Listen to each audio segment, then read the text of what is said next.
जोहार नमस्कार। मैं खुला मन सस्तक से हूँ गुलेश्वर प्रसाद। आइए अभी सियासत के चौक पचपेड़ी में हैं और जानते हैं लोगों से कि इस बार वर्तमान राजनीतिक परिदृश्य क्या है पूरे भारत में। जिस प्रकार से 2024 का बिगुल बजा, तो सबसे पहले एक दादाजी हैं, इनसे जानते हैं कि इस बार वर्तमान परिदृश्य क्या है। क्या है झारखंड सबसे पहले भारत में चल रहा जो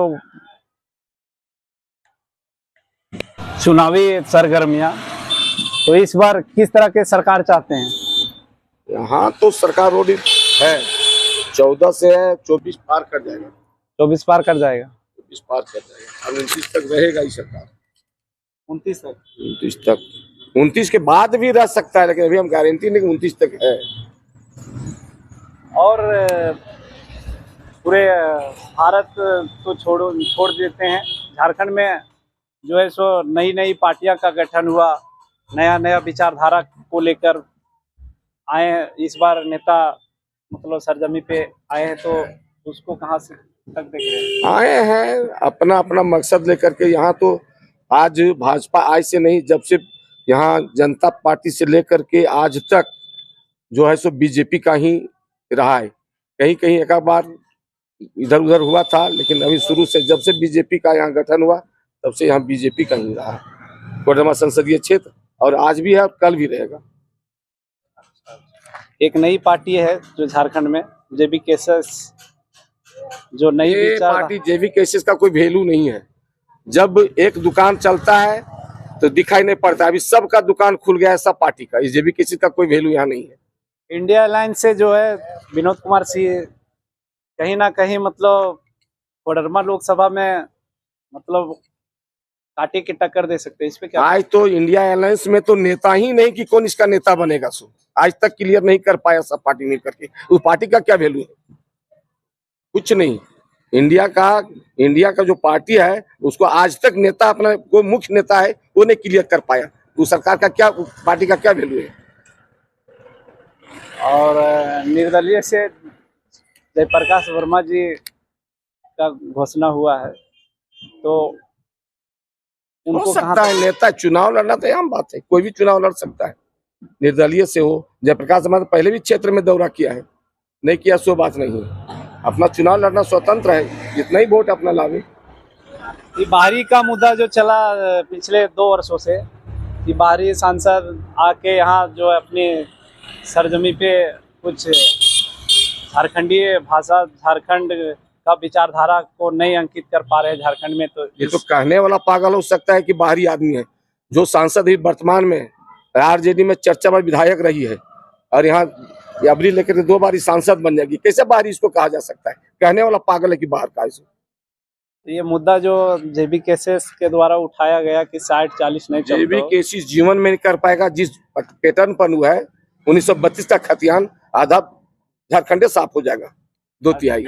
अच्छा, ये मतलब चुनावी मुद्दा लेकर आया ये तो झूठो आदमी को बरगलाने के लिए आया, या तो नौजवान साथी पूरे झारखंड में कहीं ना कहीं अच्छा वर्चस्व देखने को मिल रहा है जेबी ये केसेस। तो देखिए वर्चस्व अभी है। आदमी लड़का लोग जो है सो अभी थोड़ा सा बेरोजगार है, और जिस चीज को हम मुद्दा लेके चला है जेबी केसेस, हमको नहीं पूछता है कि मैंने धरती पर उतार पाएंगे क्या जेबी केसेस बेरोजगार को मुद्दा ना लेकर ये खतियानी का मुद्दा, खतियान का मुद्दा लिया। खतियान तो आज नहीं, बहुत दिनों से है खतियान का मुद्दा।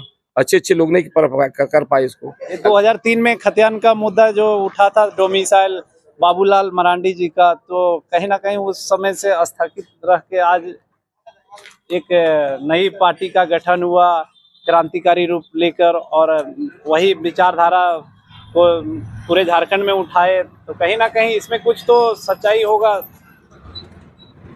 अब तो इलेक्शन ही बताएगा कि कितना इसका कहेगा, कितना विचारधारा से जुड़े हुए। अब तो इलेक्शन खड़ा हुआ है ना, जब समझ में आ जाएगा कि हम क्या है पार्टी हमारी। क्या इस बार मोदी जी का जो नारा है अब की बार 400 पार, तो पूरे भारत में इस बार वही होगा? 400 पार, एकदम 400 पार काम किए हुए हैं। इंडिया में काम किए हैं, भरोसा उनको है कि अब की बार 400 पार। यहीं कई क्षेत्र में हमने भ्रमण किया और लोगों के द्वारा मतलब जानने की कोशिश किया, तो ऐसा पता चल रहा है कि नरेंद्र मोदी के कार्यशैली, उनके नेतृत्व, कुशल नेतृत्व से खुश है और सांसद महोदया कहीं ना कहीं उनसे खपा है। तो इस पे क्या कहें? ये ऐसा कुछ नहीं है, दल के दूसरे दल के लोग कुछ भी बोल सकते हैं, लेकिन उनके दल के लोग ऐसा बात नहीं है। नहीं, दल के बात नहीं था, ये सीधे ग्राउंड जीरो रिपोर्ट था। गरीब मजदूर किसान वहां जाके हम जाने। नहीं, इतना तो सांसद महोदया से तो इतना हुआ है कि जो चीज आज तक कोई नहीं कर पाया था जनता की भलाई के लिए झारखंड में, अभी लोकल में जैसे परसाबाद, चौबे, छोटे छोटे जगह पर अच्छे अच्छे ट्रेनों का रुकावट ठहराव कर दिया। कम बड़ा बात नहीं इसका। और हमारे क्षेत्र में, हम लोगों के क्षेत्र में तो रोड पुलिया रहा ही नहीं, इतना विकास कर दिए। तो पिछले बार अन्नपूर्णा देवी लगभग 4.5 लाख मतों से अधिक से विजय हुए थे। इस बार क्या वही दोहराएंगे या दोहराएंगे? यहाँ की 5 पार कर जाएगी, अबरी 5 पार कर 5 पार कर जाएगी। आइए और जनों से जानते हैं, भैया जी हैं, इनसे जानते हैं, महेंद्र भाई जी, इनसे भी जानते हैं कि जिस प्रकार से चुनाव का सरगर्मियां चरम पे है, तो इस बार पूरे भारत में मतलब क्या क्या मुद्दा होना चाहिए, क्या क्या विजन लेकर वो वोट करेंगे? देखिए, मुद्दा ये है कि मोदी सरकार जैसा कोई सरकार ही नहीं है। हमें सीधा सीधा समझना होगा आखिरकार राजनीति लोग चुनाव लड़ते क्यों हैं, उनका विजन क्या है। मोदी जी का जीवनी हम खंगालें, योगी जी का जीवनी हम खंगालें, तो उन्होंने एक पैसा का करप्शन नहीं किया, जबकि नेता बनता ही है करप्शन के लिए। मोदी जी बने हैं देश को नंबर 1 बनाने के लिए। अभी तक कोई भी विपक्ष है कभी बोला कि हम भारत को नंबर 1 बनाएंगे, नंबर 2 बनाएंगे, नंबर 5 बनाएंगे, नंबर 8 बनाएंगे? सिर्फ वो लोग एक ही मुद्दा चला रहा है भारत में, बेरोजगारी। कब नहीं थी बेरोजगारी? कब नहीं था अशिक्षा? अगले बार कांग्रेस जो बता रही थी कि यहाँ पे हम इंटरनेट कैसे चलाएंगे, मोबाइल में पैसा कैसे चलाएंगे, क्योंकि आधा जनता अशिक्षित है और आधे जगह में बिजली नहीं है। तो क्या मोदी जी ये बिजली काट के फेंक दिए थे या फिर अशिक्षित रखे थे? 70 साल से जो कांग्रेस राज कर रही है, और उसका फिर वर्षन था कि बोला अशिक्षा है, तो अशिक्षा मोदी जी लाए थे कि कांग्रेस लाया था?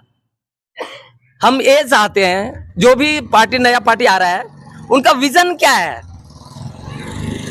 नोटबंदी हम कभी सोच नहीं पा रहे थे 14 में, जब मोदी जी ऐलान किए कि हर गांव में हर बैंक होगा, लेकिन उस टाइम तो हम लोग सोच रहे थे, मोदी जी कह रहे हैं हर गांव में हर बैंक होगा, लेकिन ये होगा कैसे? लेकिन मोदी जी का इतना बढ़िया विजन है, हर गांव नहीं, हर पॉकेट में हर बैंक है, और जब चाहे तब किसी को हम पैसा दे सकते हैं।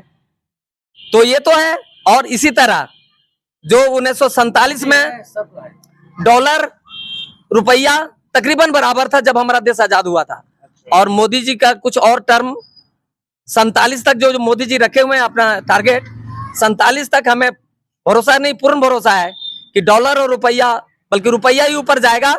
और हम जो आज निचले तबके के, मोदी जी कह रहे हैं तीसरा टर्म 3 पर ले आएंगे, हमें उम्मीद है कि 1 पे आ जाएगा, 35-37 तक जाते जाते, लेकिन 3 नहीं 2 पे आएगा। ये है, हमें खुल करके मोदी जी का सपोर्ट करना चाहिए।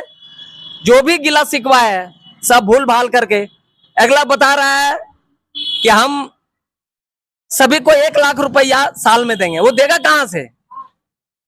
हमें तो लूटेगा वो। अभी देना है, अभी क्यों नहीं देता है?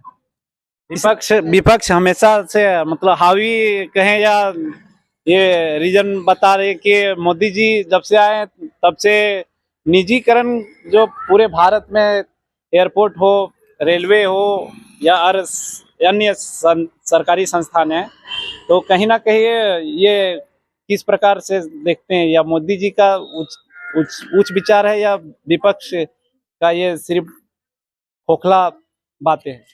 देखिए, जो प्राइवेटकरण है, वो विपक्ष का खोखला विचार है।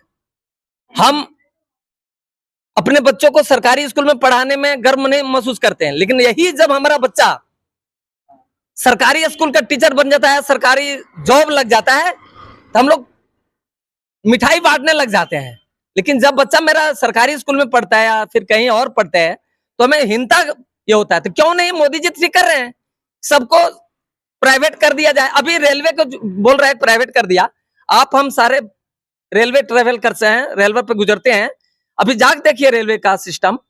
अभी जहां पारे वहां खाना खाइए, एक भी कहीं कूड़ा कचरा नहीं मिलता है। इसका क्या कारण है? सरकारी ना होना, प्राइवेटकरण। अभी जाइए ना ब्लॉक में वो लोग बीडीओ है, सीओ तनख्वाह पाता है 1 लाख रुपया।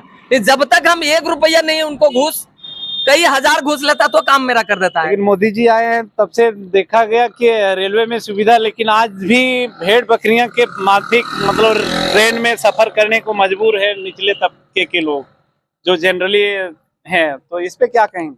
देखिए अभी मोदी जी ऐलान किए कि अब्बर जो 2024 के बाद ये वेटिंग का सिस्टम ही नहीं रहेगा और रेल आ जाएगा।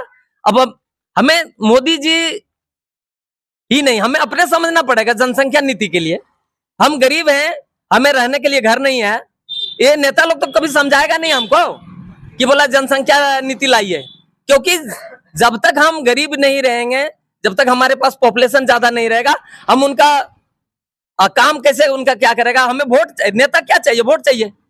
हम गरीब हैं अमीर हैं कोई लेना देना नहीं, हमें सिर्फ वोट से मतलब है उसको। इसलिए मोदी जी से अनुरोध है कि जल्द से जल्द जनसंख्या नीति ले आवे और सभी को तभी ये रोजगार मिल सकता है, सभी को सभी संपूर्ण तभी हो सकते हैं जब जनसंख्या नीति आ जाएगा। फिर कोई किसी का कोई तरह का करप्शन नहीं कर सकता, सभी के साथ शिक्षा, सभी साथ ये हो जाएगा जब जनसंख्या नीति ले आ जाएगा। नहीं तो हम बढ़ाते रहेंगे बांटने वाला, लेकिन इतना बच्चा पैदा होता रहेगा कि हम देंगे वो अटेगा ही नहीं। कहीं ना कहीं बात निकलता है कि मोदी और योगी जो मतलब उनके बच्चे नहीं हैं, तो वो क्या जानेंगे बेरोजगारी क्या होता है। ऐसा कुछ नहीं है कि मोदी जी को बच्चा नहीं है। जितने सारे हैं नेता जिनका बच्चा है उनको खंगाल के देखा जाए। अब तो हम तो मोदी जी से अनुरोध करते हैं कि कुछ ऐसा एक कानून लाएं कि वहां शादीशुदा और शराबी कबाबी पहुंच ही ना पाए, ताकि मोदी योगी जैसा उम्मीदवार हो और वो निष्पक्ष तरीका से काम करे, ताकि उनके पर भ्रष्टाचार को कोई दाग ही ना लगे। कोई गोली भी चलावे तो मरे तो अकेले मरे। हमारे पास में 4 बच्चे हैं, तो 4 बच्चों में से एक बच्चे को हमें देश हित के लिए भेजना चाहिए, मोदी योगी जैसा बनाना चाहिए, ताकि जाकर के वो काम करे और निष्पक्ष काम करे, चोरी के धंधा में लगे ही नहीं।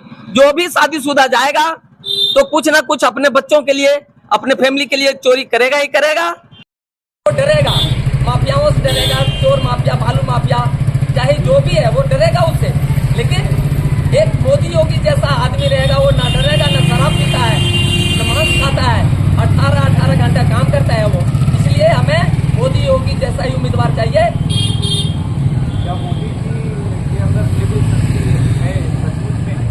हाँ, वो नित प्रतिदिन ध्यान करते भगवान का, और अभी नवरात्र चल रहा है, 9 दिन वो जलाहार पे है, फलाहार पे रहते हैं, और दैवी शक्ति आप पे आप आ जाता है जब हम ब्रह्मचर्य का पालन करते हैं। मोदी योगी स्वामी देव जी महाराज कभी सुने कि बीमार हो जाते हैं? वो इसलिए नहीं बीमार होते कि वो अपना दिनचर्या अच्छा रखते हैं, कभी शराब यूज नहीं करते, रात दिन करके वो देश हित में, जनहित में काम करते हैं, और ब्रह्म मुहूर्त में उठ करके योग करते हैं। और श्री राम भगवान, बजरंगबली, जिनका भी हम आराध्य देवता मानते हैं, उनका ध्यान करते हैं वो, और ध्यान से ही श्री राम भगवान ध्यान में हित करते थे, बजरंगबली ध्यान हित करते थे, तभी वो भी महापुरुष हुए, सारे ध्यानी और ज्ञानी हुए। इसलिए उनका लंबा आयु भी होता था और बीमार भी नहीं पड़ते थे। कभी हमने सुना ही नहीं मोदी बीमार हो गए। 18 आज 70-75 में भी 18 घंटा काम कर रहे हैं। हम नौजवान